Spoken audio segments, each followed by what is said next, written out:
Bien, bonjour, aujourd'hui, je vais essayer de faire une petite vidéo sur un upgrade pour l'Atril, Blade of the Elf. Naturellement, j'ai mis un budget de 11$. Ça va tout le temps tourner entre 10 et 20$. Ça dépend nécessairement de l'archétype et du besoin monétaire par rapport à pour rendre le commander intéressant.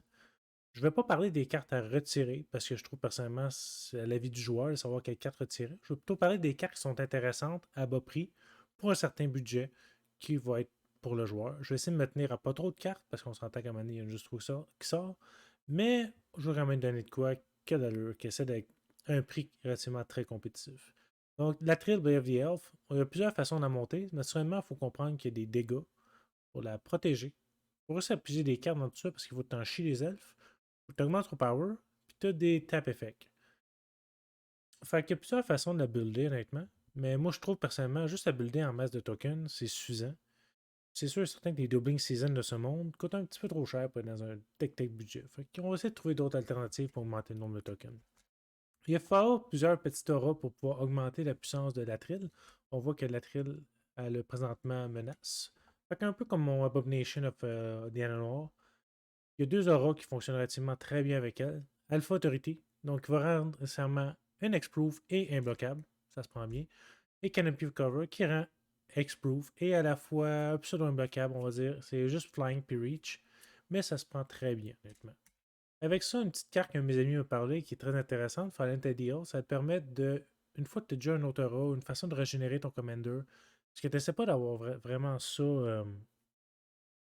Tu n'essaies pas de mettre ça sur ton commander puis gaspiller ton tour. Tu pas une façon de le protéger. Donc, il y a certaines autres façons qu'on va pouvoir le protéger, le commander.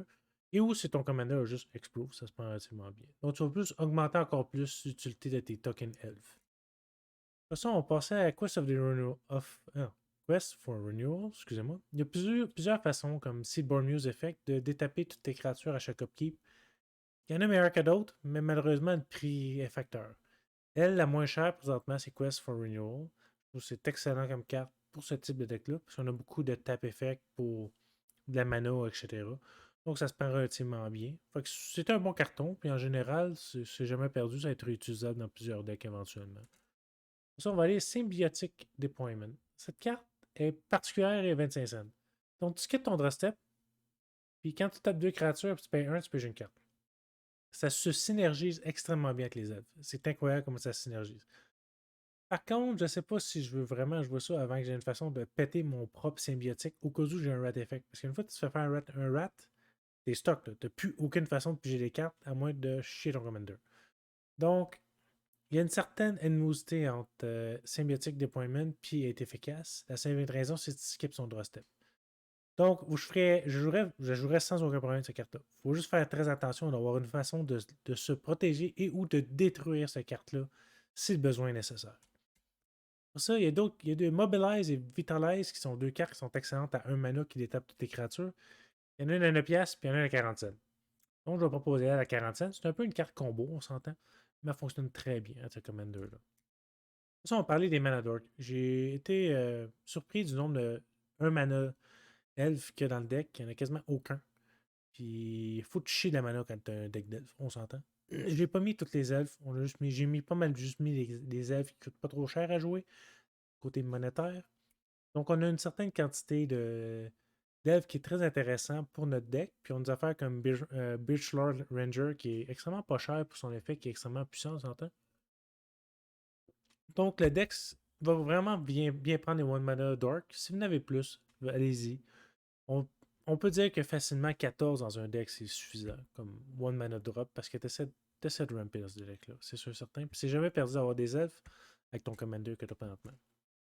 On a certains Rat Effect qui étaient sortis dernièrement. Elvis Dreadlord qui est pas excellent, mais qui se prend relativement bien sur pas nuker tes propres elfes. En plus, c'est 45 cents. Ça vaut la peine d'essayer au moins. On a certaines formes de removal. 5 de mana, c'est cher. Mais ça reste qu'il y a encore menace. Donc, si vous voulez une certaine synergie menace, c'est un Shrinkma techniquement, qui est un elfe. Il y a plusieurs façons de chercher les elfes dans le graveyard, il y a plusieurs façons d'aller chercher les elfes dans la librairie, puis réutiliser les elfes une fois qu'ils meurent. Je me suis dit que c'est très important que ce soit une elfe parce qu'elle va pas en plus piger les cartes quand elle meurt. Je trouve que c'est une excellente carte, elle a été reprint assez souvent, fait qu'elle vaut plus absolument rien. Je pense que c'était une rare avant en plus. Il y a une carte que j'ai vraiment été surpris qu'ils n'ont pas été dans le deck, Scam for Avenger. Ça a sorti il y a vraiment pas longtemps. Puis c'est beyond excellent dans ce deck-là. Fait que j'ai été relativement surpris qu'elle n'existe pas présentement. Tangle j'ai déjà parlé avant. Cette carte-là, elle est un petit peu bizarre parce que ça aide tes adversaires, mais ça aide aussi toi-même beaucoup plus. Toutes tes ailes vont être rendues gratuits. T'es un mana elf, là. Puis je trouve que c'est un effet qui est extrêmement puissant dans ce type de deck-là parce que tu veux plus un effet explosif style combo. Fait qu'une fois, tu as quelque chose que quand une créature rentre en jeu, tu piges une carte, ou n'importe quel autre effet qui fait que quand tu casses une créature, tu piges une carte, c'est juste, ça va stormer. Tu vas avoir un effet après effet, après effet, après effet. Fait que je trouve que c'est vraiment excellent comme carte. C'est sûr, certains ne jouent pas nécessairement directement au tour 3. Je sais pas, ça dépend de ta main, etc. Mais c'est jamais vraiment une carte morte. Parce que ça va plus aider tout le temps les elfes que les autres decks. Ça, on passe avec le Gary Charm, une certaine façon de se protéger. On a plusieurs lords dans notre deck. Fait que All Creature, -1, ça peut être utile dans certains cas. Pour juste tout nuker si nécessaire. Puis Destroy Enchantment, j'aurais jamais vu ça dans Commander, un Destroy Enchantment qui servait à rien. Dans toutes les games, il y a au moins un enchantement qui est désagréable, qui va être utilisable par rapport à ça. Maintenant, Mind Slash, un petit sacrifice effect qui est très intéressant. Tu payes un, tu sacrifies une créature, puis le gars discarte une carte en gros. C'est très bon. Ça se prend relativement bien. La carte vaut absolument rien. Puis, bah, on s'entend qu'un des elfes à sacrifier, on va en avoir quand même pas mal. Finalement, Sadistic Hypnotis. Cette carte-là vaut pas grand-chose. Je sais que c'est pas un elfe, c'est un humain minion. Mais il devrait pas survivre assez longtemps, honnêtement. Donc, Statistique Hypnotis, excellente carte. C'est sûr, certain, c'est un effet un petit peu trop de cul, mais il y en a beaucoup d'effets comme ça. Tu pourrais jouer Triumph of the Horde à la place de Statistique Hypnotis.